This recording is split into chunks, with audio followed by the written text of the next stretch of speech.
Hey, you guys out there, how are you doing? Girl, gender neutral, how are you doing?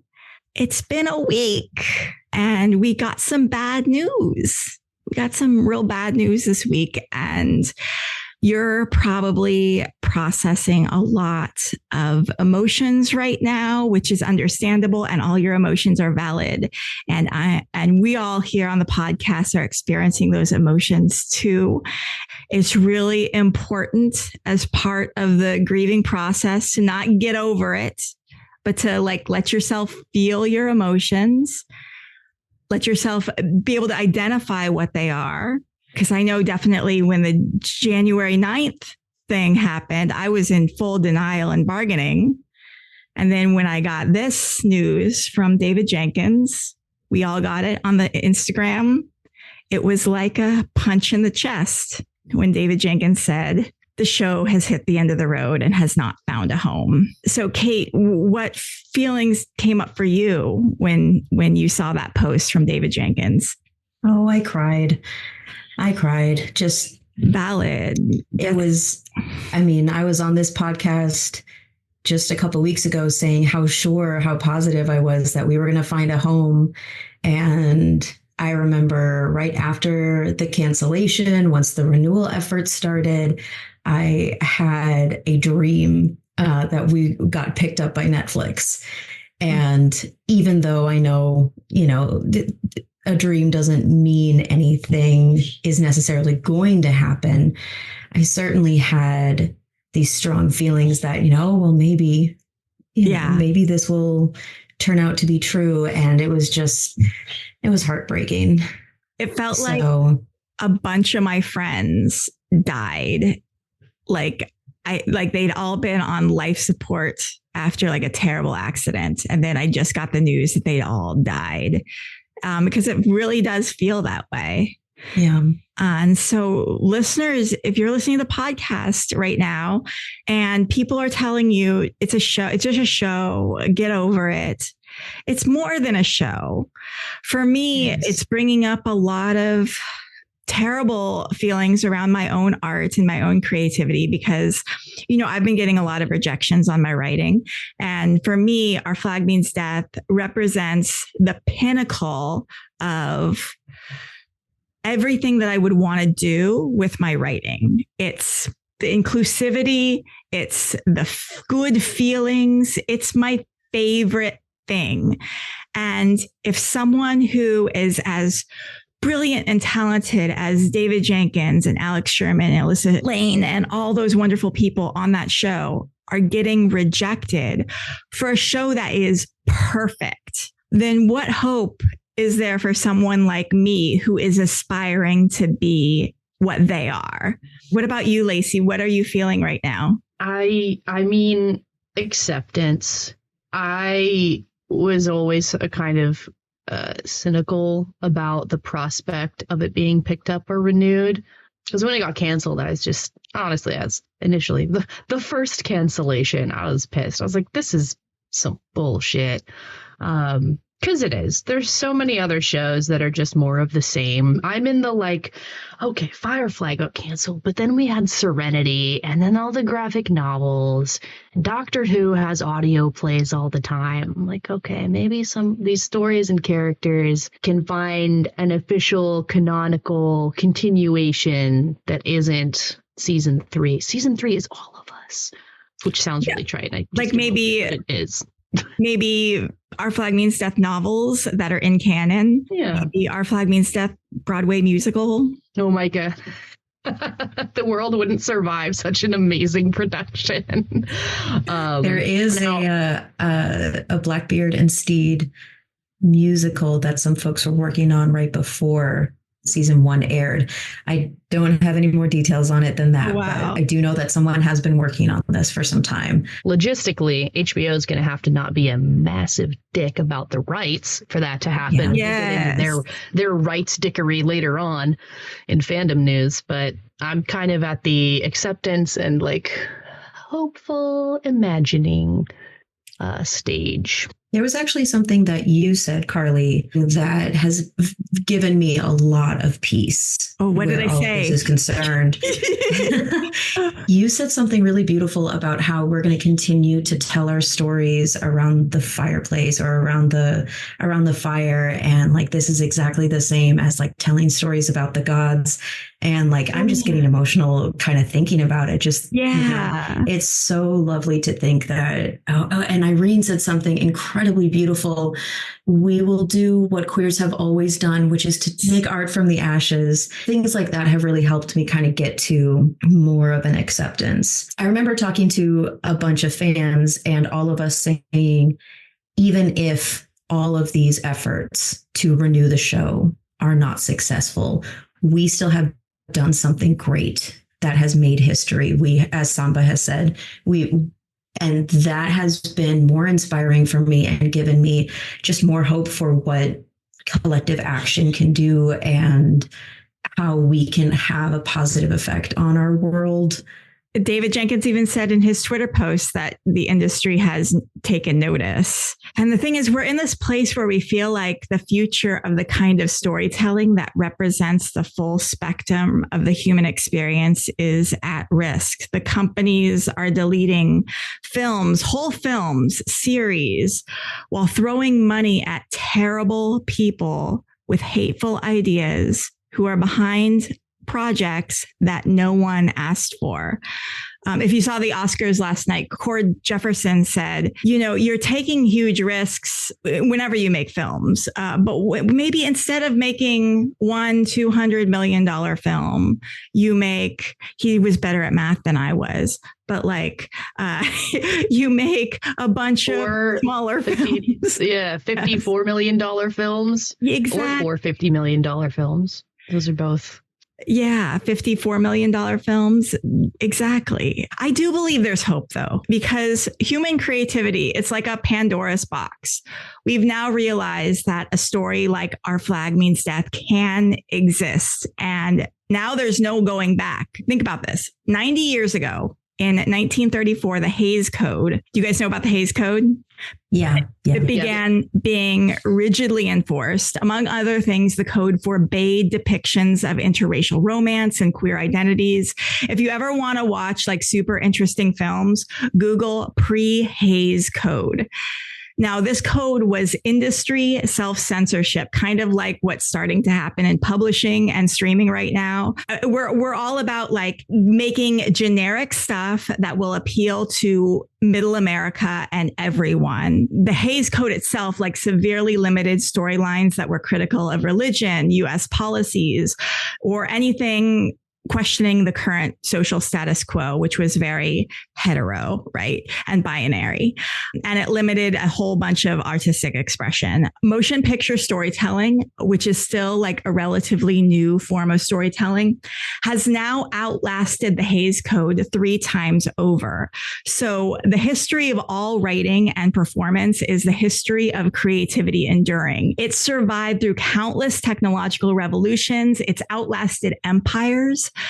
Crafting comedy and drama will be part of the human condition until the end of time.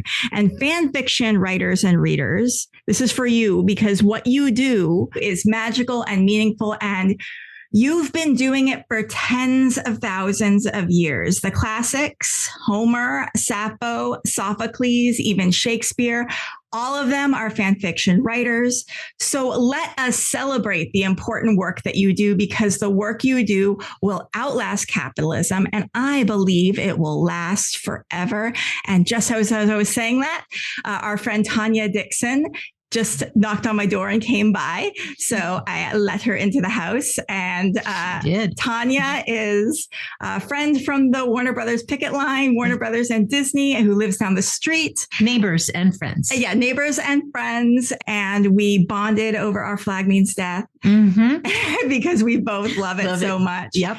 And Tanya also had a really long conversation with Khan and Samba while on the picket line. It was so nice. Yeah. They were lovely. So I'll guide you into our little, like, what we're talking about right now is we are talking about our feelings around what has happened with the cancellation. So how are you feeling right now? I feel like I'm hanging on an edge. Oh no. You know, like well, Carly knows this, but I took the longest time to watch the last episode because I didn't want it to end, because I came into this a little bit after everybody else and went through it several times, but kept waiting to watch that last one to get it closer to when the next season was going to be there. And then I watch it and then find out that, so I feel like I'm just like, oh, like, and then when the news hit that it's like over, there's no home for it. Yeah. I kept thinking that can't be right. So you're in the denial and bargaining I'm in stage. denial. Yeah. I am in denial. I keep thinking this is Hollywood. This is this industry. Things change and happen on a dime all the time. I feel like I'm manifesting, trying to, something out there is going to pop some studio, even a lower budget, and just say, wait, this is $2,000. We cannot. Let us help you. It may not be as, higher production value, but for right now, it lives on in fan fiction. And that's why I'm doubling down on this podcast harder than ever, because I feel like we can keep it alive with fan fiction. We can hype the fan fiction writers who are doing such great work.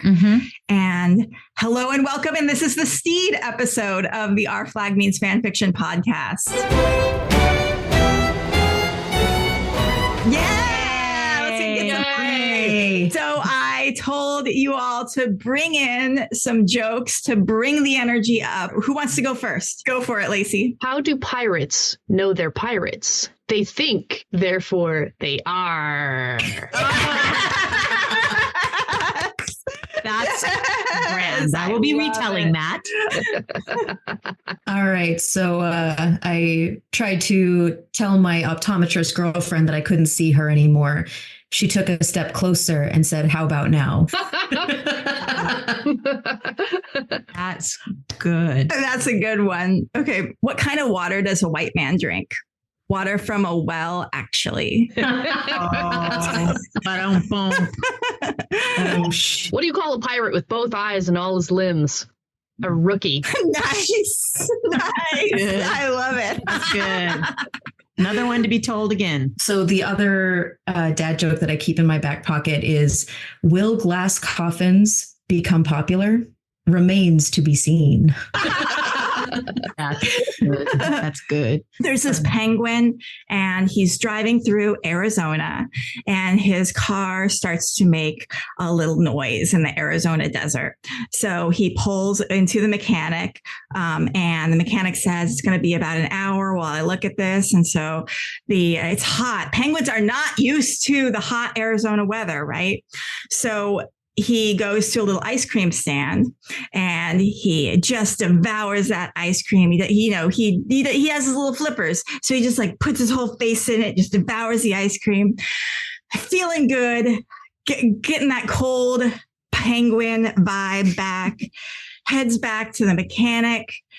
And the mechanic says, "It looks like you blew a seal." And the penguin says, "It was ice cream." Oh, good one. That punchline was good, I think, but I think my favorite visual was the little penguin just face down in the ice cream With the flippers. Nom, nom, nom, nom, nom, nom, nom, nom. Okay, Lacey, what's yours next? What did the ocean say to say hello? Nothing. It just waved. It just waved. I've heard that one. Okay, we will move on. So this episode is for the Rhys Darby faction, but boy, this is getting kicked off with some bad vibes. So we are bringing back the good vibes. We're also talking about some cool things that have happened for the show. We're now up to 27 different countries listening to our show. So that's awesome. Ireland is a new arrival. We have 43 states. We're trying to get New Mexico We're someone in New Mexico. I found at first I thought it was like New Mexico only has what, like desert, but no, there's like 2 million people that live there. So we got to get a New Mexico person in here at some point. We also have these appetizers now that we're going to be bringing in the off weeks. Kate was delightful enough to read a wonderful story for our very first appetizer. Kate, do you want to talk a little bit about the fic, just in case anyone hasn't watched the previous little... Oh, yeah. Okay. Yes, I would love to. So this fic is called Like a Flower in Bloom, How the Ink Flows Over Your Skin by the author Change the Circumstances on AO3. And I am such a sucker for the flower shop, tattoo shop, AU. It's a little bit more niche, but I just love it. And the idea of this one is that Stede, after getting out of prison for the murder of a certain badminton, goes looking for a job, and he gets one at Lucius's flower shop, and he starts to work there, kind of gaining some friends through Lucius, who's very, very Lucius. And then he kind of starts to befriend one of the employees at the tattoo shop next door, who, of course, it turns out is Ed. And it's very, very cute. Just a delightful little fic that I absolutely found myself grinning ear to ear while I was reading it. And so when Carly was asking if there were any, fics that I could think of that would be good for a little teaser taster, that one was one at the top on my list. I always love that. And it's very cute. Yeah. So our plan is we have these long episodes every other week, and then we have little 30-minute mini-sodes in the off weeks where people read fics, and that's basically it. And if you're thinking, oh, I don't know if that's really my jam, just check out the first little appetizer we did. That way you can just kind of keep the podcast rolling, and it might introduce you to some stories that maybe you haven't read. And then you might be like, oh, I really like this. I'm going to check out the rest of it on AO3. And for you guys listening, you are welcome to record your own little appetizer episodes. And there is no gatekeeping. If there is a fic that has captured your heart enough for you to devote 30 minutes of your time, or let's face it, an hour, because, when we read stuff, we're like, we flub a line here or there. We have to go back and re-record it. So, you're going to devote your time to recording it and email it to me at ourflagmeansfanfiction@gmail.com. I will put it up as an appetizer. And what's really important, though, you have to get the author's permission. That's the only hard and fast rule. But other than that, whatever you want to do goes, and we'd love to have it up. You did such a great job of reading it. Did you have fun recording it? I really did. I want to do more. So yes, please feel free to do more. You do it really, really well. Okay. Really cool, synchronicity though happened. Rhys's show, the Cryptid Factor podcast, of course. The very last episode, they were talking about Phantom of the Opera. And our last episode of our podcast, we were talking about Phantom of the Opera. And I feel like we were probably talking about Phantom of the Opera at the same time. He's still going to be on this podcast. I don't know. I think that's an amazing little... That's the universe. Yeah. I love that technical term. This is actually a really good spot before we get into the fandom roundup of news that has happened. We should talk about our experiences of actually meeting Rhys. So Lacey, you met Rhys a bunch of times because you have a bunch of different selfies with him. What? So Lacey Bond, host of Temple of Geek podcast, tell us your story of meeting Rhys. The first time I met Rhys was during the Emerald City Comic-Con meetup last year, 2023. I ran that with my cosplay partner, Tema. There was 300 people. I worked with the convention to get a couple of surprises. We had a surprise marriage proposal. We had a surprise cast visit. And so Rhys was on my stage, and I was like, hey, can I get a selfie with you, please? And he said yes. So when you host a meet, I was hosting the meetup. We had a stage. And we had mics, we had a photographer, we just the whole 9 yards. It was so involved. Awesome. What should have happened is we should have been on the stage with mics when they arrived, but the timing window was very messy. And so they arrived while the con staff was like running some stuff to keep people engaged. Cause I was like, yo, I've run out of material. You told me they were going to be here 10 minutes ago and they're not. It's your turn. And so like they had the mics. And so I was like, oh shit, when they walked up, I was like, I got to get back on my stage because I had gone down to help with something. And so I like hop up on the stage and like a minute later, I was like, I'm going to go for it and ask for a selfie because I did all this work. And he was like, yeah, all right. And so that was. What was his vibe like? Was the, yeah, all right. Like, I'm tired and bored and overwhelmed, but I'm going to agree. Or was it like, yeah, all right. Like, it was hesitant. I think because he didn't realize that he was at my meetup, that I was in charge.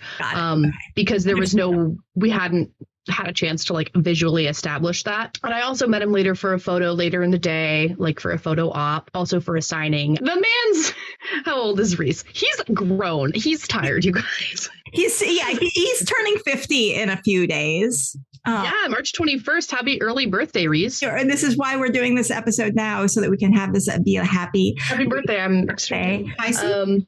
No, he's Aries. 0 degrees Aries. You're going to have quite the little solar return chart for Rhys's astrology. It's going to be a year for him, a year of endings and a year of new beginnings. Wow. Yeah. He was pleasant. He was excited and happy to be there. But I mean, and this is his first time on the con circuit. It is overwhelming, especially to have the fandom response that he had. Like, it had to be a grueling day. Like, I know that it is for talent when they're doing photo ops and autographs. But he was really sweet. He was like really excited that people also listened to like the Cryptid podcast, because someone gave me like some Cryptid stickers to give to him. I was like, these are from the locals. There was like a Sasquatch. Yeah, he was nice. His handlers were like really rushing people through, and usually the handlers are my least favorite part of any of those experiences, because like, yeah, they have a job to do, but like paying a bunch of money to have an experience with someone that is like rushed by their handler, and especially if their handler is like rude or brusque, is like, that stood out to me more than anything. But like, Rhys was he was nice, he was kind, he was excited to be there. And then I saw him briefly once after he had a comedy show in LA at the Largo at the Coronet, which was super fun. Definitely, I think he was more peppy because it was like at night. There was not like a huge insane crowd to deal with. So him and Samba came out and like said hey to everybody. Yeah. I wonder if he's more of a night energy person rather than morning energy person. You know, I would say it's probably just that cons are exhausting. They are. Especially if you're not used to it. Like Vico is a con person. Vico grew up going to conventions, and you can tell. Like, they know exactly what's going on. They are at home. They are like super energetic because they're like 30. Like, yeah. So I think it's more that it is just, it was a convention, and that is an exhausting day of work. Yeah.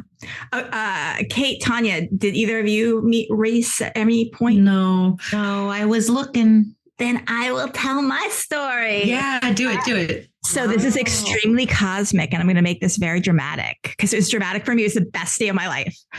Okay. So picture the scene. It is the first day that the picket lines of the actors' strike has started, July 17th. I am getting ready for work. I am very nervous. I'm getting dressed, and I'm very nervous because this is my first time going to the picket line. And I've been told by my coworker that I'm supposed to get photos and videos of high profile people on the picket lines. And I'm like, that is really, really scary. I'm listening to the Cryptid Factor as I'm getting ready.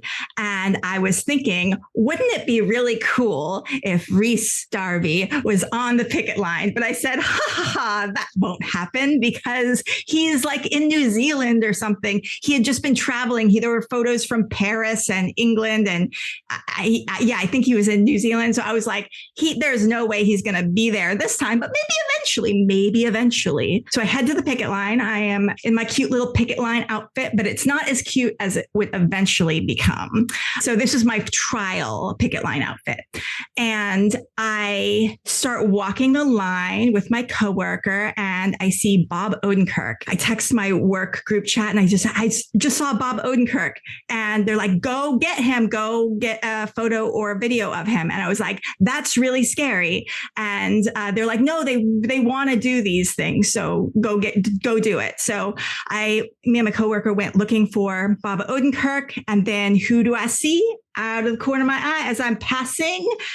But Rhys Darby, like walking the other way. And I'm like, soul leaving body, flood of heat filling me, and suddenly becoming filled with more bravery than I ever had in my entire life. I think it was because this is my job. Like, I've been told to get celebrities, so I have to do my job. So I do a little U-turn and I say, "Hey, Rhys," as if I have any right to say his first name. And my heart is beating out of my chest and I feel like I might just faint. And I say, "Would you mind doing a short little video of why you're here and why this is important?" And he said, "Sure." And he did, like you said, Lacey, he looked very tired. And so, of course, being super respectful. So I take a little video and he says his thing. It lasts probably 10 seconds where he says, "We have to change things that are going wrong." And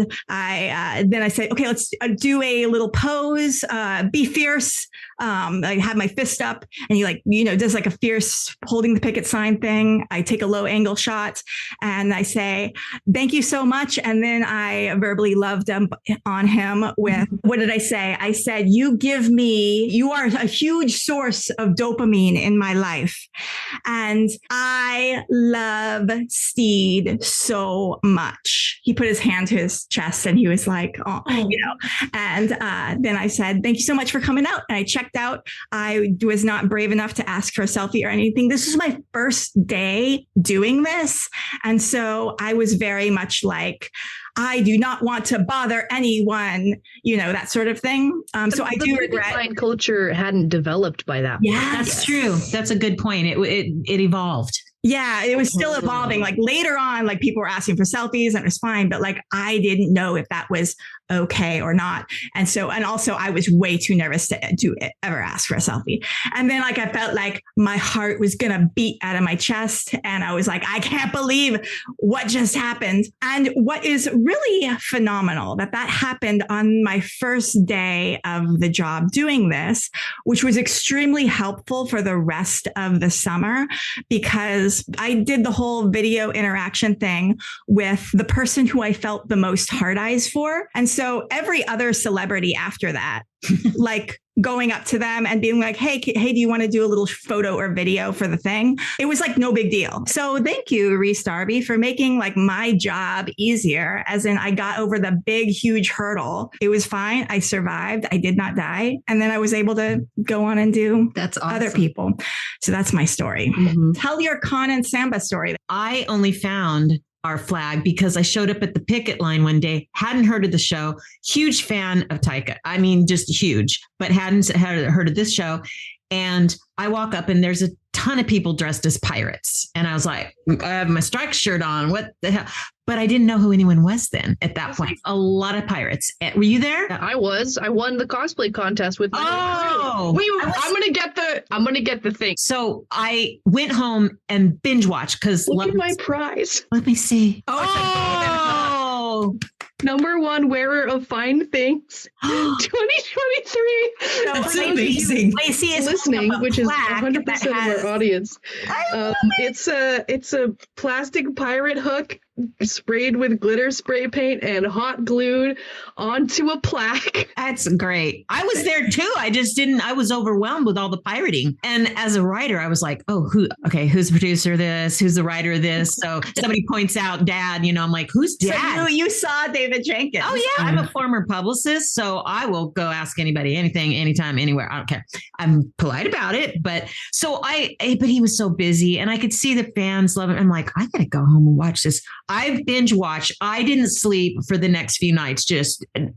So when I ran into Con and Samba, they're opposite Warner Brothers. They're coming this way. And you were there, Lacey. Yeah, because Lacey did the nipple video. Right. Yeah. I think that's when I met you for the first time. But I went up to him and I went, "Oh, you guys, man, I just popped my Our Flag cherry just in the last month. I'm not a Our Flag virgin anymore." And they started laughing. And I was, because I don't care, I'll say it. And they're like, "That's fantastic. Did you pop the whole cherry?" I don't even know who said that.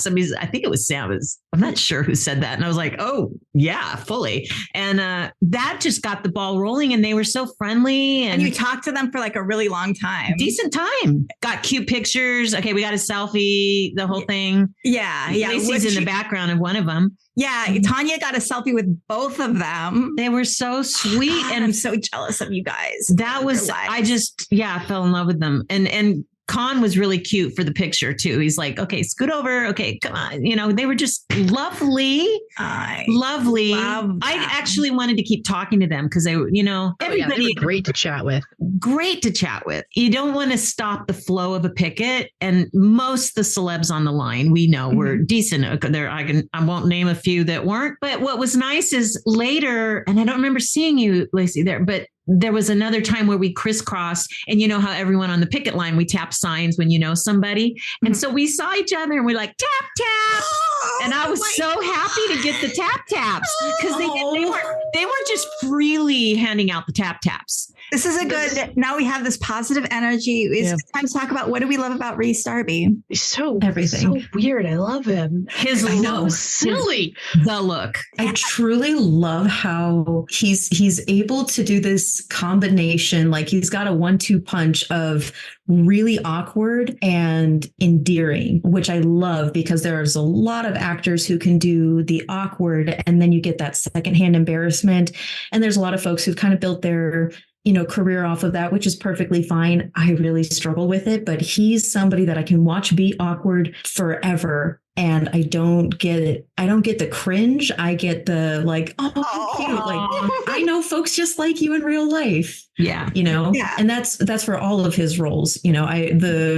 In What We Do in the Shadows in the movie where he's like, we're werewolves, not swearwolves. Mm-hmm. He's just got these very like fun, funny little moments that seem to somehow always come from a place of kindness through the cringe. Yeah, wholesome cringe. Yeah. Is a good Charming. Word.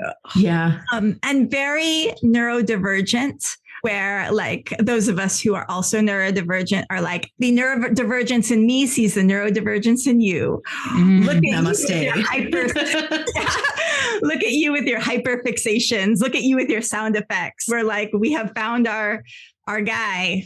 He wears it like a badge of honor, which I love. Mm-hmm. He owns it so well. And in a way, he's kind of also given me permission since finding him and discovering his comedy and everything to be like, to almost think like, okay, what would Rhys Darby do? WWRD. Rhys Darby wouldn't care. Rhys Darby would just do it. I used to be so cautious of like, I don't want people to think I'm weird. I also enjoy because I've seen him live once at doing his Rhys comedy thing. I like that he supports his kids' musical endeavors. Yeah. His kid's got a band and he always plugs it. And I think they opened for him at that show and it was great. It was swell. I liked it. He has that wholesome, nurturing dad energy, which made me also think that I wonder if people who really cling hard to Rhys Darby do so because we did not have nurturing father figures growing up. I don't know if this is relatable to anyone here. For those of us who did not have nurturing father figures, you look at you like, that's what I was missing as a child, I would say, I definitely did not grow up with a great father figure. I feel like David Jenkins has, for me, been somebody that I look up to for like that sense of security and safety. But I do also get the sense that like Rhys, as one of us weirdos, is a different kind of safe place. We can, I don't know, watching, and I've seen him in other, I've seen his other roles, but seeing him as Stede, where we get so much screen time for him, we get to see just how his brain works to interpret the lines that the writers have written and give us, something off, like 10 degrees off of cool, still so relatable. And I find myself kind of looking, maybe like an older brother. Like I just kind of look at him and I'm like, man, you're so weird. Were all of you familiar with Rhys's content before our Flag Means Stat? Only from What We Do in the Shadows movie. Oh, yeah. Okay. So basically Stede was my introduction to Rhys. I had no previous knowledge. Yeah. When he walked down the staircase with the ribbons on his little shoes and the fluffy coat and the fluffy hair with the Marilyn Monroe, like blonde look. That was my first time seeing him. And I was like, who is this fellow, this weird little fellow? I adore him. And then title card starring Rhys Darby. I was like, let me go to Twitter right now and follow every single social media account this man has ever put out, because I am obsessed. I am obsessed. And so then after binging all of season 1 of Our Flag, I watched What We Do in the Shadows. And then Flight of the Conchords. And yeah, that's how I first started watching him. Okay. So back in the day when that first came out, he was just kind of a side bit character. So, but did you love him back then, or was he memorable? Was he like, oh, I kind of like that guy, or what was? Yeah, definitely memorable. Always very extremely funny. Always very funny. But it felt like he was one of those actors who was going to continually be cast as the side bit, comedic relief, awkward manager type.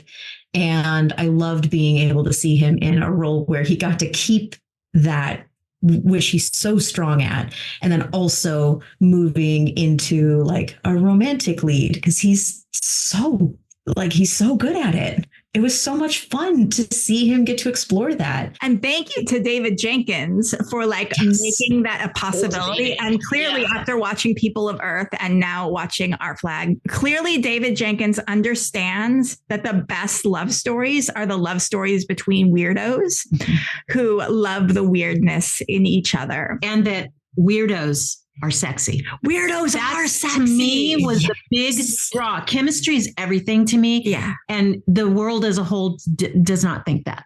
So I love that David Jenkins gave a platform to go, oh yes, they are. Yeah. Mm-hmm. He did that so well. I thought that was for me, that was one of the top things that I loved. He could get saucy. Yeah, weirdos get saucy, and he was cute about it, you know? He as a character, he's bitchy. Yeah. He's narcissistic. Flirty. He's all the things. He's all the things. He's a full spectrum character. Yeah. And still weird. For so long, Hollywood, mainstream media has been like, okay, sexy is this very narrow thing. Yeah. Especially for women, sexy is a very narrow thing. We need more. Okay. This is my little rant to Hollywood. We do need more enthusiastic, weird, sexy women, not manic pixie dream girl. We need women characters who are hyper fixated on stuff that no one else thinks is cool. We need autistic, sexy female character. We need those female characters that do all the things that Stede and Ed do. But I love that Stede is a full spectrum weirdo. I want to tell you guys about a show called Sense8. Oh yeah. I'm guilty of watching an episode and not getting it, and I'm sorry, and I'm gonna watch it. I'm gonna rectify. What's it called? Sense8, SENSE, the number 8 is it's a Wachowski project. It's hard to define genre-wise, but broadly sci-fi. It's about a cluster of people who suddenly develop essentially psychic connections with each other and can kind of astral project, visit each other, and there's a driving force behind them where it's dramatic and there's danger. There's 8 different people. Is there a single straight person among them? Definitely not by the end of it. It's very queer. It takes a minute to get used to what the concept is, but it's all these peoples and their stories intertwining and them learning about each other, and just the way their relationship develop are so queer and beautiful, in that queer relationships tend to have this intentionality about them because they're often not following the dominant heteronormative path, right? Where is it? Netflix, or where did we find it? It's Netflix, and it's complete.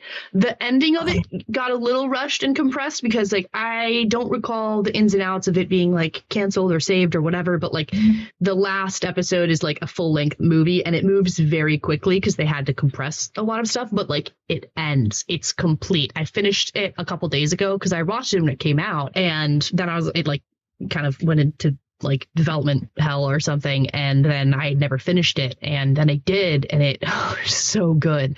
Everyone in the show is hot, and there are a lot of sex scenes, and they are some of the most gorgeous, erotic, beautifully shot things I've ever seen in my life. They did such a great job. One of the things I really like about that show that I think is also reflected in Our Flag is there's a couple of relationships that defy our normal traditional expectations about what a relationship can look like. There's one situationship.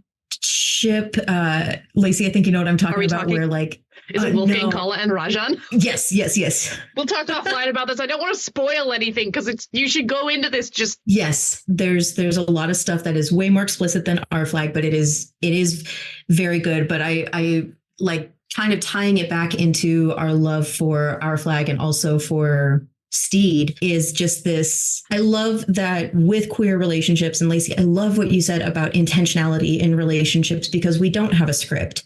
And that's part of the reason why representation matters so much is so that we can kind of take these formulas of how other relationships have been presented to us and map them onto ourselves to see, does this fit? Is this right? And there's a couple of relationships in Sense8 that kind of do something different than what we're expecting. And I think we also see a lot of that in Our Flag, particularly with, relationships like Olu and Jim, where you couldn't call them partners in the traditional sense. You couldn't say, well, Olu is their boyfriend, maybe, potentially. But how is that defined? How does that interplay with the whole polyamory aspect that they're developing together? And I think we also see that a lot with Stede. I love seeing his relationship with Ed develop at the very beginning because it's not just a friendship. There's like a lot of that kind of very intense focus placed on Ed at the beginning. I can certainly relate to that. And I'm sure that a lot of other people can too. You can't just call it a friendship and you can't quite call it a, romantic interest at the beginning because we as the viewers didn't even know that was a possibility for the first 8 episodes. Yeah. It took me so long to catch on. There was an electricity though, I think from the very beginning, there was an electric current that linked them that made us all go, what could this be? Yeah, but I mean, it was almost visual to me. It was. I was on Sherlock fandom back in 2012, and Sherlock had just as much electricity between these two characters. They're looking at each other. They're looking at each other's lips, and they've got, very classically, the cinematography felt very, if one of them had been cast as a woman, there would have been no reason for them not to kiss, and we've seen show after show after show give us that, like, will they, won't they, ooh, maybe. And the fact that Our Flag just went for it, as Lucia said, oh my God, this is happening. Even when he said it in the show, I was like, it's not. Thanks for that. That's going to launch 1,000 fanfics and that's wonderful. And I'm excited for that. I wasn't expecting to actually see the romantic relationship develop the way that it did. And even when it does, they're still weird. Love that dynamic. And speaking of, oh my God, this is happening, we have to give a shout out. I meant to say this we haven't even done our fandom news, have we? Divine Joy Randolph, who plays Yvonne in People of Earth, who was the first one in the David Jenkins universe to do the beard cleaning moment that causes Lucius to say, oh my God, this is happening. But they did it in People of Earth. There was no, oh my God, this is happening, but there was a moment. Yeah. So we shout out to Divine Joy Randolph for winning the Oscar last night. So David Jenkins universe people, they're moving up in their stardom. David Jenkins picks good people. For his projects, for sure. He really does. Yeah, I just realized we didn't do our fandom wrap up. You guys were so out of order. Sorry. Look, at least we have an order. That's why you have a script. You can move it around, shall we? So let's start with Lacey. Lacey, what fandom news do you want to share with us? Well, I mean, the one that I had flagged was HBO going after like Etsy sellers and makers of fan vids on Etsy, obviously, and then YouTube for copyright infringement, which is what I was thinking of when I think I made a comment earlier about HBO not being a dick, hopefully, about the copyright. Very frustrating to cut off a show and then be like, and not make really anything official for it, and then be like, no, you can't have any. What do you think is behind them like starting to target Etsy accounts and YouTube fan videos and TikTok? Basically, Max is going to people's Etsy accounts and like shutting them down if they have our flag content. And then they're going to people's TikTok fan videos and YouTube fan videos and shutting them down for copyright infringement. A lot of us were really hoping that that was encouraging, you know, before the news came out, because I think that started on Tuesday or Wednesday last week. And we were kind of like, oh, well, if they're getting really tough about this, then maybe there's some kind of battle over the rights. Maybe we're moving. Maybe, you know, is it moving day yet? But well, there's a lot of power that comes with these decisions. They might be seeing what is going on in the fandom and be like, this is our power. We can do this. You know what I mean? Does that make sense? I also think that we've had a lot of the fandom. So initially, the renewal efforts were very much focused on We Are Polite Menaces. Mm-hmm. And I think that that was a big part of our success. There were a couple of things that Warner Brothers execs have done specifically in the fandom since the cancellation that has triggered some people to get rid of the polite part of that phrase. And that's not a judgment call. That's just what I've observed on Twitter. But we do know that people like Casey Bloys really don't like it when you talk about him. It just seems so petty. I honestly don't ascribe any deeper meaning to it personally. Like, I just see it as so weird. One more tentacle in the octopus of hypercapitalism. Studios do this with everything, and someone probably just noticed and sick the lawyers on them. But it's been 2 years we've been doing this stuff, and now they're taking it down now. And it's just so weird. I don't have an answer. I'm just like, it's so weird. It's also so weird. The heads of this company don't seem to understand that a huge part of a company's success is the goodwill of the public. And when you delete movies like Coyote versus Acme and cancel shows and be big old dicks about it, cancel shows with huge fandoms that are extremely passionate, you're not building goodwill amongst your demographic. How can you be successful as a company if you have such a negative public image? And it seems like David Zaslav or whoever's in charge is so focused on the numbers that they aren't caring about the reputation and the brand. I think the strike proved that. Just in general, the strike proved that. Proved that they don't care about the brand. They don't care. And they don't care about creativity. They don't really care about the fandom unless they're making top dollar at it. Somebody else going to make $1 after something that they have let go of and canceled. They're not going to let that happen because you're dealing with ego. I think it's just like, I'm going to Etsy. You found out what's going on? We're going to Etsy and shutting that down. It's control. It's also very, very much like, speaking as a person who works in finance, it's all a puzzle. How can I get the most money and pay the least amount in taxes? What is like, there are many, many ways to make that equation work for you. Mm-hmm. And they're playing that game. That's the game that matters to them. And the numbers are always going to supersede people because as far as they're concerned, you know, if we're not helping them make money, then we're a part of the problem. I won't go too deep into it, but it's pretty rough out there. Do you want to tell your fandom news, Kate? The thing that I wanted to talk about is that Samba did us another solid with some more BTS content, and he released a more complete version of the final battle scene that is just another cinematic masterpiece. It is so beautiful. We get to see so many more moments for each member of the crew. We get to see the Swede helping Jackie into her outfit, into her uniform. We get to see Stede and Ed looking at each other and having just a one more beautiful moment of connection and happiness together. And we get to see Stede's kind of face fall afterward, thinking of, you know, the seriousness of the situation that he's in. Just absolutely beautiful. Samba constantly coming through in the clutch with these incredible BTS scenes. Scene? It's beautiful. It's beautiful. People were saying that it could have been season 2's version of The Chain. It's the sort of scene and the sort of shot that you would study in film school. Yes. I'm mad that the shot is not in season 2 because this shot is so epic. It's so good. The music, the choreography, the camera movement, the scene at the end with Stede's face changing the emotion. It's so good. This is I kept thinking, what are they going to do with this? Somebody's got to do something with this. This needs to be out among the masses more. So thank God for Samba sharing it with us. Yeah.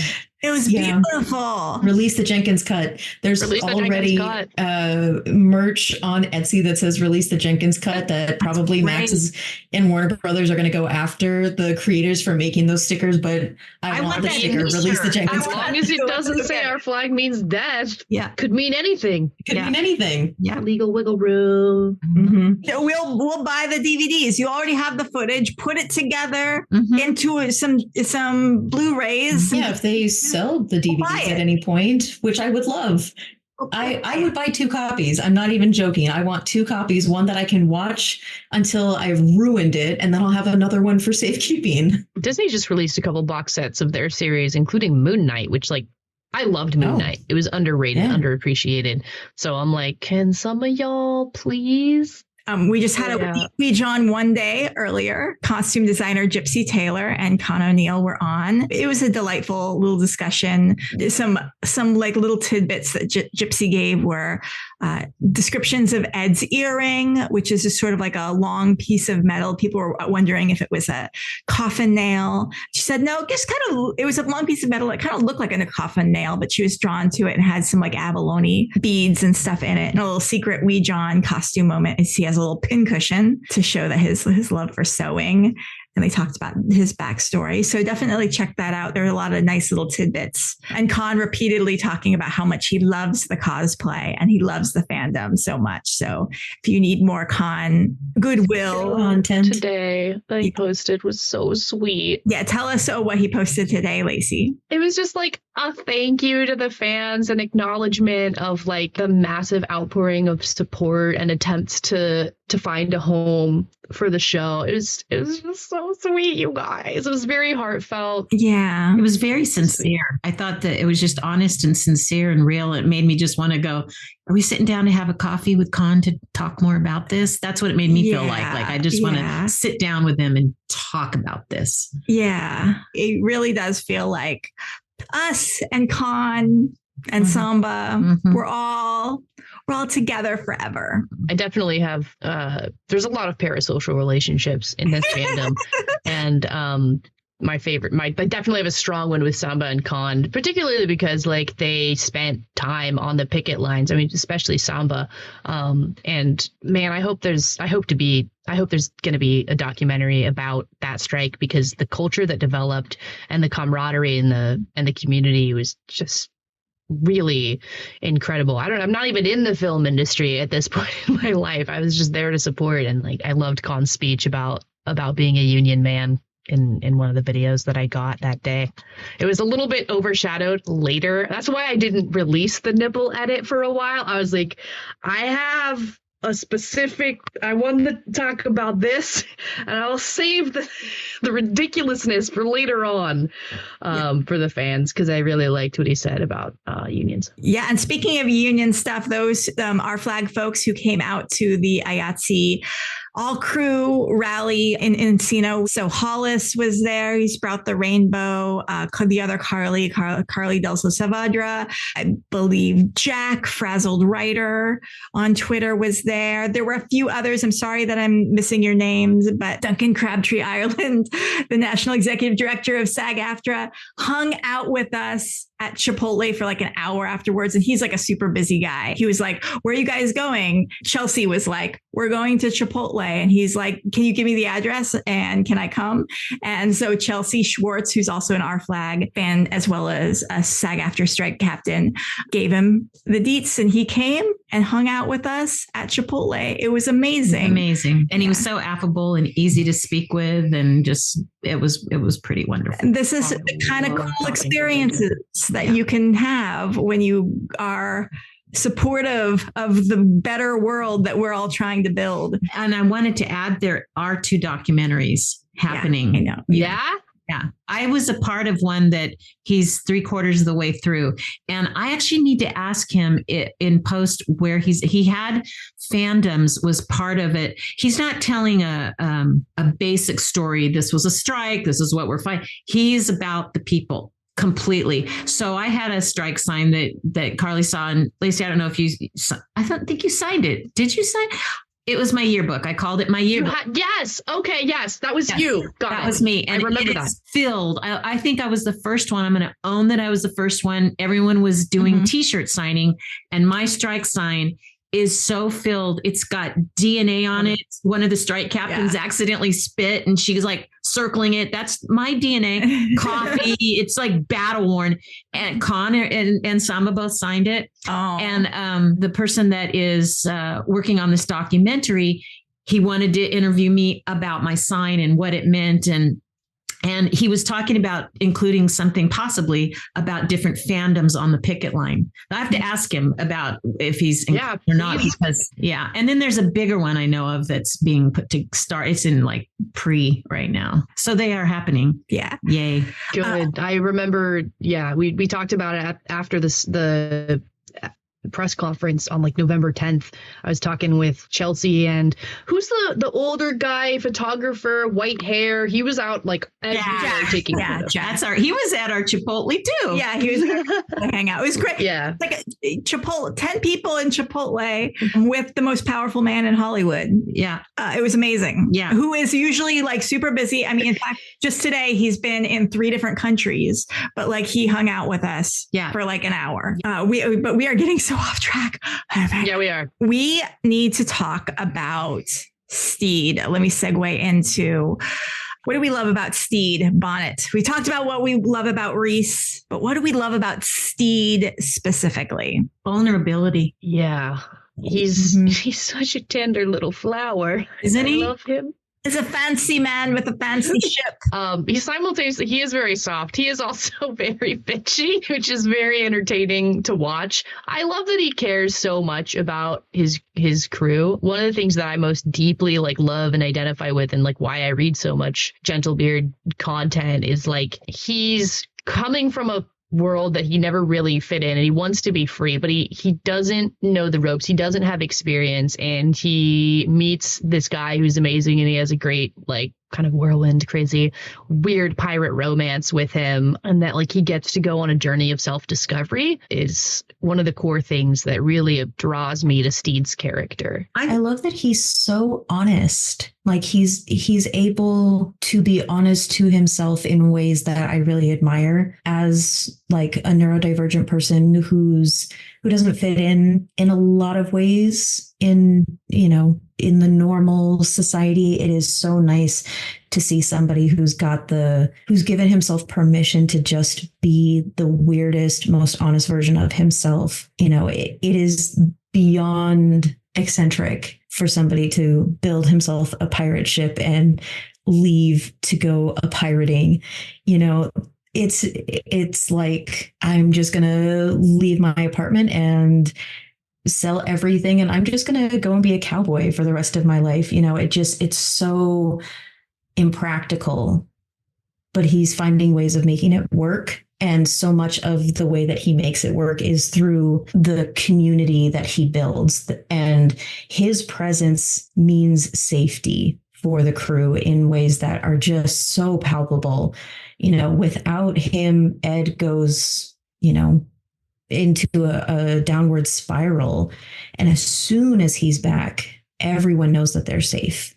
Even if they're not always happy with the things that Stede says and does, or the fact that they're supporting Ed, or that he's supporting Ed, they know that they're safe. And I think that that's why they allow Ed back onto the ship is as long as Stede's there, it's going to be harmless. And I just, there's something so beautiful about the inherent kindness and the inherent worth and dignity that he gives to each person, no matter, and he just kind of meets people where they're at and just kind of accepts them for who they are. Yeah, like he's not going to make fun of Buttons for being sad about the seagull dying or running around naked. He's just like that. He just accepts people. I love the fanciness of the pursuit of the aesthetic. I'm like, I love a character that's pursuing to creating their aesthetic world the way that they want it to look, and being true to that. And a man who's pursuing the Venusian ideals. I love that so much. What do you guys love in Stede fics? And this is a good time. You can feel free to drop some fics that you love to read. Ooh, as you all know, I'm a spicy fic reader primarily. I love the first time trope, and I love it being just like so wholesome, and like safe and pleasurable. Especially like with that journey of self-discovery and acceptance where see like as a character gets to be introduced to something safe and acceptable and pleasurable and wholesome. I'd have to pull some recommendations. I don't remember if there's a first time trope in this, but blue is cut sapphires and sparkling like gold is one of my favorite Stede fics. It's very spicy from the jump, and it's just like overwhelming in a good way from like not necessarily the reader perspective, but like the Stede perspective. There's a few really good ones, but that's one of my main. Yeah, I also love the first time trope with Stede. I'm of two minds about it, because on the one hand, I love the gentleness that can come, and like the unexpected but surprising passion that can come from the first time trope in some of those fics. But equally, this is a man who bought himself and like built himself a pirate ship, so he knows what he wants. And so I'm starting to really find a lot of satisfaction from looking for fics that are about, Stede's first time is the first time of a man who has been dreaming of what he wants for the past 40 years, and he can finally get it, and he gets to be in charge. And I love how people will take moments from the show where Stede has taken charge, and that has like soothed a lot of Ed's spirals. Mm-hmm. And like just kind of stopped them in their tracks. And I love to see how that plays out also in spicy fics. But I love the ones that kind of combine, like here's the spice, and then also here's the sweet, because we've got like all of these emotional elements that are a big part of it as well. So are there any I love any titles that you want to like shout out at this point? Yes, but I got a new phone and I lost all of my bookmarks. Oh. So I may have to send them to you later. Okay. I wanted to give you a chance to say any before you have to leave. Sorry. Yeah. You just said something real quick. I'll throw in that can we go back to why we love Stede? Oh yeah. You can. But you said something that is actually true in my memory. One thing I love so much is here is somebody who is giving himself this life opportunity to chase his dream, to make his dream happen. But he's learning to become a pirate. He wants to, but he hangs on to self. When he sits and reads to them, that is one of my, that's my favorite stuff. That isn't that the best. And when he's reading, you could see that's the core of who he is. That's who he is. Yeah. He still want to go be a badass pirate. He's learning how to do some shit on the ship. But he still has that part of him that's who he is, no matter how crazy and piratey it gets. Mm-hmm. Yeah. I love that. That was the moment when him reading, and that was like, I am done for. Yeah. This is my favorite thing in the entire universe ever made. Magic.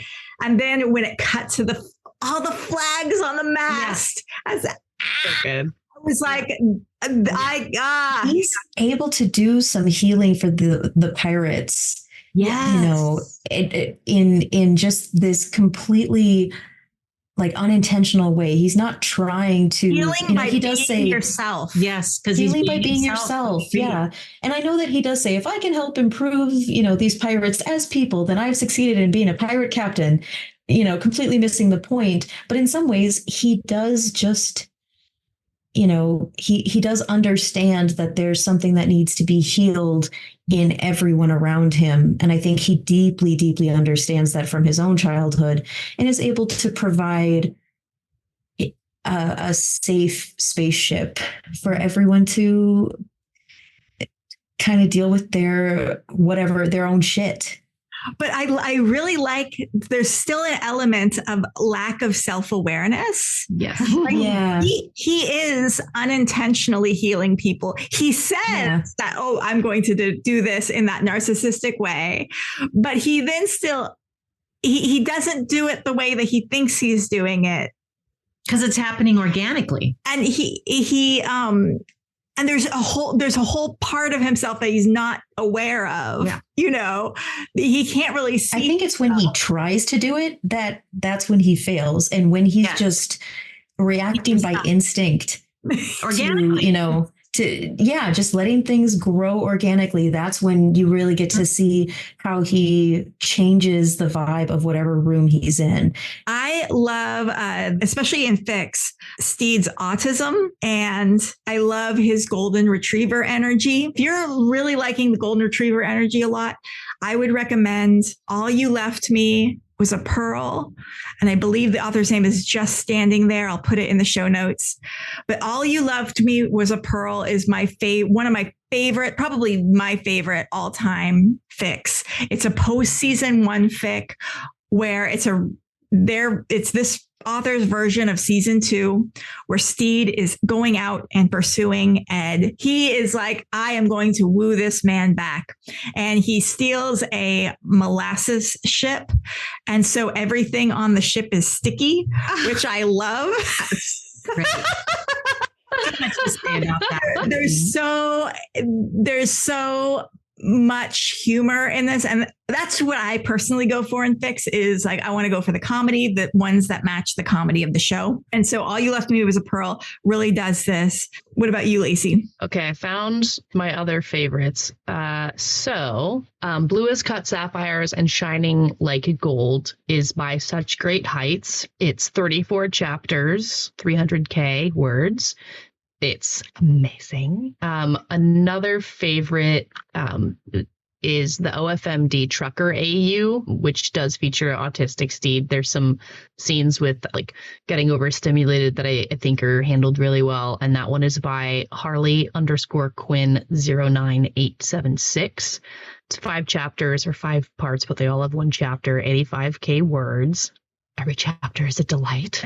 And then Late Night Vulgarities by Luddleston, which is 3 chapters. It's only 9k words. It's like an accidental voyeurism moment, which is wonderful. I think I read that one. Yeah. Another favorite trope of mine. Yeah. Those are my 3 favorites. I should have written stuff down before doing this podcast, but another really good one is Blackbeard's Hostage. And I forgot the author, but I'll put it in the show notes. And Blackbeard's Hostage is where Stede is a gentleman wanting to do something different with his life. And then Blackbeard is kind of like, I'm going to kidnap you and rob you. And Stede's kind of like, okay. He's kind of on board with it. And then so he lets Blackbeard kidnap him. And he's just all about like making the experience of being the kidnappee like very positive. And it's really, really cute. And it's a very good, the comedy matches the comedy of the show in a really, really good way. Lacey, do you ship Stede with anyone other than Blackbeard? I kind of can see the stizzy, especially in season 2, as like they have this like mutual friendship and they're like buddying it up in the captain's cabin. My crack ship is and it's not a romantic ship. It's purely like a teach me trope ship is him and Lucius. Laying aside the power dynamic problem there, because Lucius is clearly very experienced and Stede is not. There's not a lot of fic for it though, and I haven't really found a lot that I like love. I just like that concept in terms of a like, hey, I want to learn, and you clearly know what you're doing. So, but yeah, aside from that, I mean, Stizzy and Steady Hands. There's a good Steady Hands piece called "A Man and Animal" by Deer Smoke that I think I wrecked on the Izzy episode. For people who might not know what you mean by Steady Hands, what is Steady Hands? Steady Hands is Stede, Edward, and Izzy Hands. And then Stizzy is Stede and Izzy. And we've mentioned Gentlebeard, which is the gentleman pirate, and Blackbeard, which is also known as Black Bonnet, Blackbeard and Stede Bonnet. Steady is really not that common of a name for those two because the other ship names are just so much better. I've read a thesis once on like the etymology of ship names. It was really interesting. Like, why do certain things catch on? How do we cobble these things together? And just Black Bonnet and Gentlebeard are just so much more great than Steady. Plus, Steady already exists in the Stranger Things fandom between Eddie Munson and Steve Harrington. What would you love to see more of or Stede do in future fics? It would really be fun to see my fail son try to run an inn. I vacillate between they would be awful at it and, you know, I think they could make it work. Ed would be surprisingly good at it, and he would be the like voice of reason talking Stede down from being just like a bitchy manager. Ed's like, the customer is always right. Do you think Stede would be a bitchy manager? No, I think he's evened out a little. It is unfortunate that we didn't get as much of a runway with season 2 to like really get a little bit more exploration of those characters. If you're interested in a little taste of their inn management skills, I would recommend Murders at the Inn by Hopeless Necromantic, which is also comedy written in the style of the show. And they are both pretty terrible innkeepers. And Mary and Doug show up not realizing that Stede and Ed are the ones who are the owners of the inn. And that is one of my favorites. It's still a work in progress. There's still chapters getting added to it. I love it. They're very horny for each other. So there is this like, oh no, I've accidentally walked in on my husband having sex with his husband.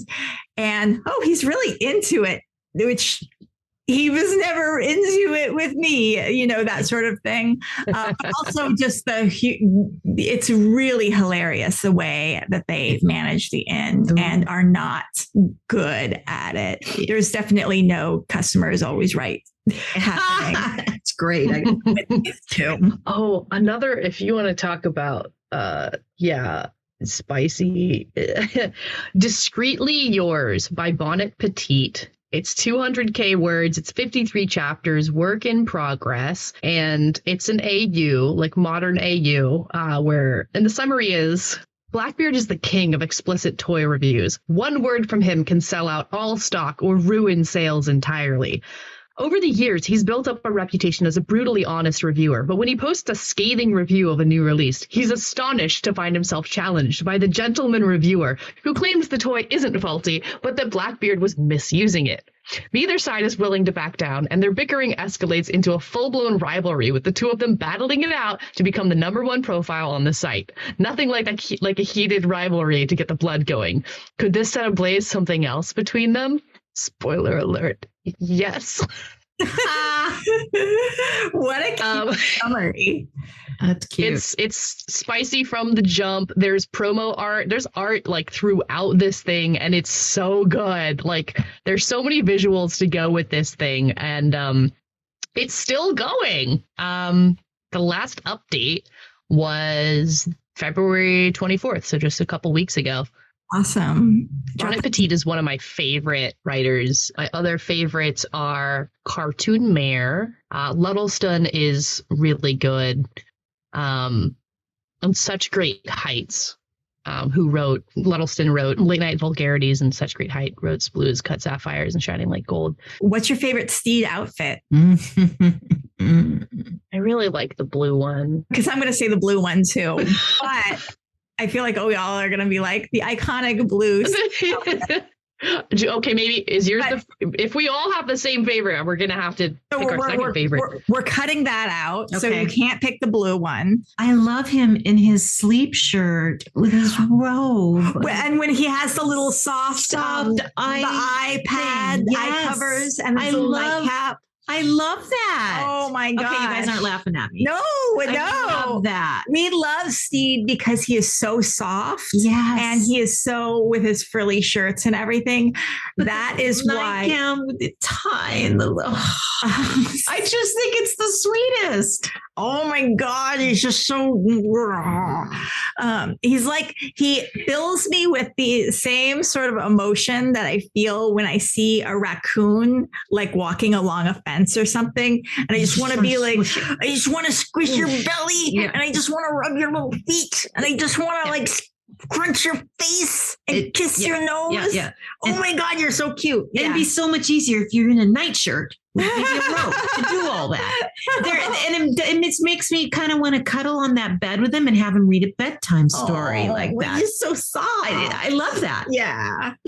Oh my gosh. More men in like those long frilly nightgowns. Honestly, guys, it's hot. It's lovely. It's adorable. It's charming.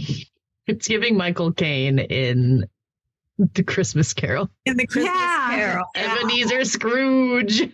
Okay, I like in the French boat that checkered vest and then the white long coat and then the white powdered wig. Yeah. That's no, I like that too. Yeah.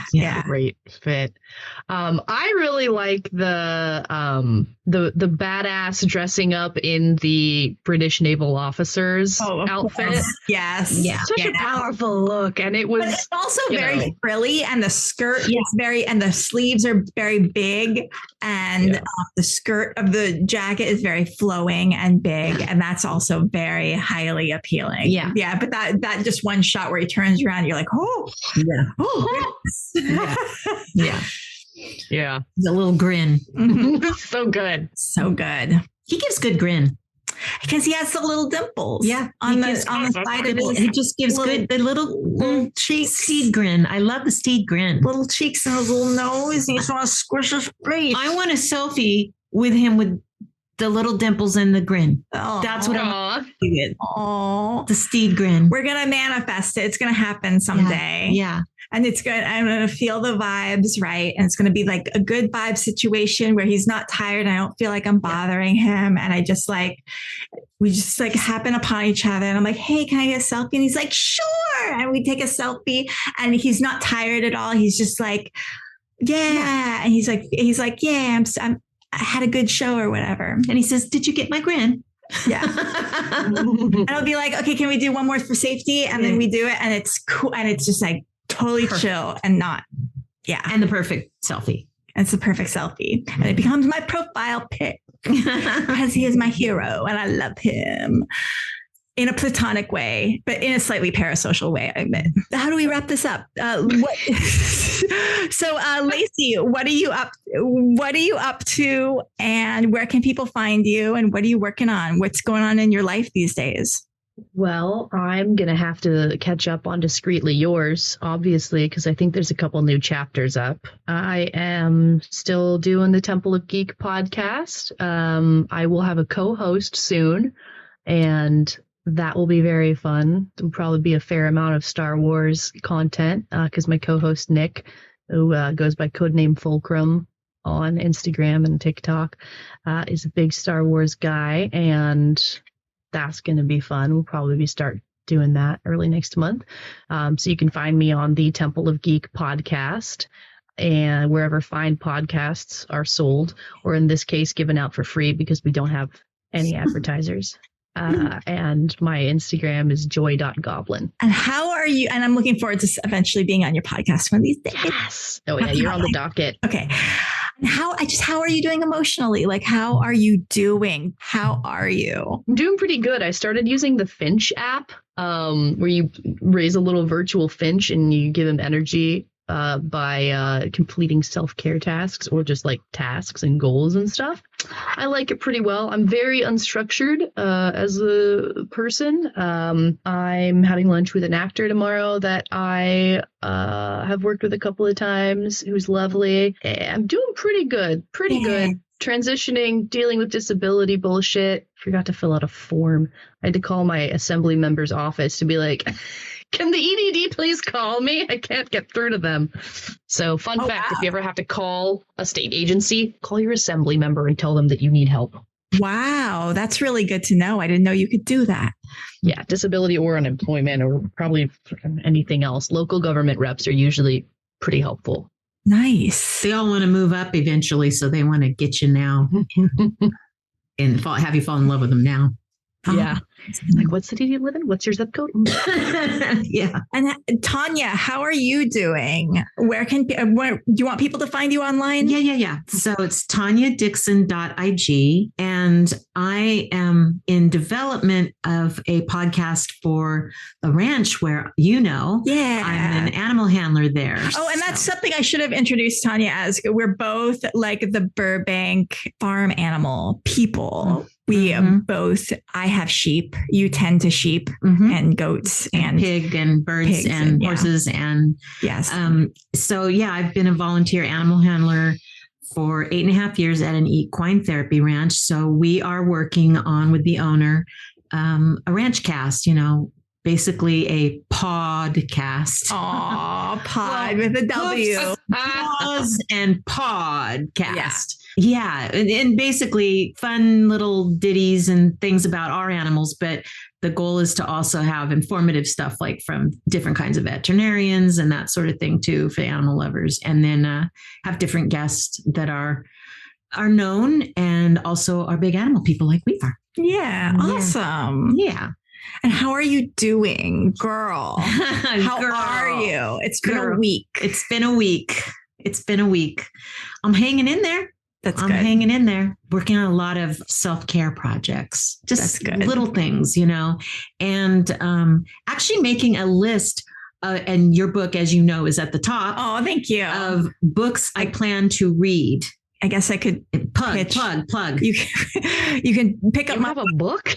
I didn't know this. She does. You can pick up my book, The Reckless Kind, wherever books are sold. Yeah. And I think in Studio City still you can get quite a few signed copies at the Studio City Barnes and Noble. That's awesome. But I got away from reading, as life does, especially during the picket, and I want to read, like smell a book, have a book, not a Kindle, like books. And so I've just been I have a lot of books. And I'm going through my own library because my goal is to get through X amount of books. So I'm literally making a little book list. Oh, awesome. That's a really good idea. The first I'll be hitting. And I told you there's some triggering stuff in there. So it might not be right for you now with what you're going through. But but I also have like some fluffy books. My bookshelf is over there. You are welcome to hit yours up too. Anything in there. And I, have tons of recommendations of things to read. Yeah. Have you read one? I was just thinking that you would love. Have you read Song of Achilles by Madeline Miller? No. Oh my God. I need to. I feel like reaction. If you love Our Flag Means Death, you would love A Song of Achilles. It is I used to call it the greatest love story of all time. Our Flag Means Death has taken over that position. It's basically fan fiction of the Iliad with and it's centering Patroclus. It's his love story with Achilles. And it rips your heart, makes your heart hurt and ache. And it's so full of longing. And then when they finally get together, it's so cathartic. And you're like, Oh, do you have it on your shelf? I need to borrow it. I don't have it on my shelf. I have it on my Kindle. But I've read it so many times. I love that book so much. Have you read it, Lacey? Song of Achilles? No, I've only watched Stuart Mackey read excerpts of it on TikTok. Okay, I am not aware. Does he like do it jokingly? No, he's very sexy and he's got long curly hair and he's Irish. Oh, geez. Nice. I'm going to send you some Instagram. Ooh. Okay. Oh, no, my God. He's not doing it in a funny way. You should totally read Song of Achilles. Oh, my God. Okay. So I'm going to give you some book recs. Also, Circe by Madeline Miller. If you haven't guessed, Madeline Miller is like my favorite author, even though she hasn't written a whole lot of books. But she's like me. It takes a lot of time in between them. But she puts a lot into each one. Circe is about Circe, who is a half goddess. No, she's a nymph. And she gets punished. She gets set away to an island where all she has is her animal companions. I know, right? This is us. And the sailors who come ashore and who try to assault her, she turns them into pigs. This book, I love it so much. Gosh. Okay, I got. But also, she does have love stories with like Odysseus, and she has like these different relationships with like Odysseus and Hermes, and both of those sound. Oh my God. Which is making me want to dust off my romance novel that I started writing 3 years ago. I told you, but I just when was it? During the pandemic, I think is when I started it. And I'm not a reader of them. Nothing against them. Just wasn't a big romance book reader, but I'm in now because now I love these characters, and it's a time travel and a Western. My favorites. Good. Yeah. And it's really close to done. So I'm blowing dust off and going, I got to wrap this up. Oh, good. Yeah. Good. I feel like also queer people who are looking for other books, you would love Becky Albertalli, who writes YA fiction. Her most famous one is Simon versus the Homo sapiens Agenda, which got turned into a movie, which was called Love, Simon. But the book, Simon versus the Homo sapiens Agenda, will also fill your heart with so much love and warmth and brightness. So those are some good. Hey, you guys, if you haven't been reading for a while, you need some things to read. And of course, we always are like fan fiction, but like there's also some traditionally published books out there that are really. Yeah, I've got one. Okay. The author is Bill Van Dalen, and I just read his book, The Prince's Dearest Guards, about a trans prince and his two guards, and it's a romance. And there's 2 books so far. They're pretty short. Delightful little reads. Ooh, I love them. Those absolute like fantasy royal setting, and it is. Tagline is a steamy romantic fantasy, and it is exactly what it says on the tin. Awesome. I want to read that. I'm adding to my list. Yeah, and I would feel like I'm like just having more ideas. I feel that this fandom would also appreciate the work of Cat Sebastian, and I would say anything you read of Cat Sebastian, which is usually queer historical romance, you will love. And also KJ Charles. I feel like this fandom would love the work of KJ Charles, who also does queer historical romance, and everything is so good. What are we going to talk about on the next episode? Just more fanfic? This is a good time when we could talk about it. I was thinking, since Ringa's son wants to be on, Ringa mentioned doing Steady Hands. We could just do a whole Steady Hands episode. How do we feel about that? Sounds good. Just more of the same.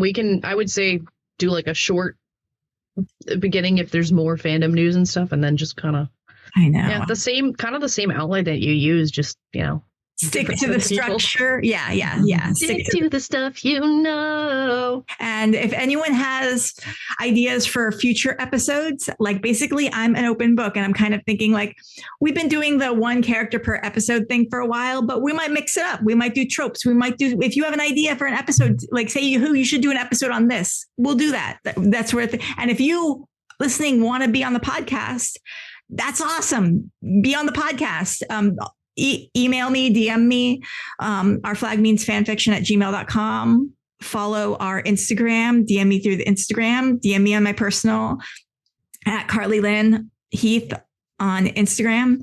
we'd love to have you. And you can also, we record an appetizer too. Lots of ways to get involved. We want you on the show. Thank you guys for listening. Definitely be sure to give Our Flag Means Fanfiction a follow on Instagram. Till next time, bye.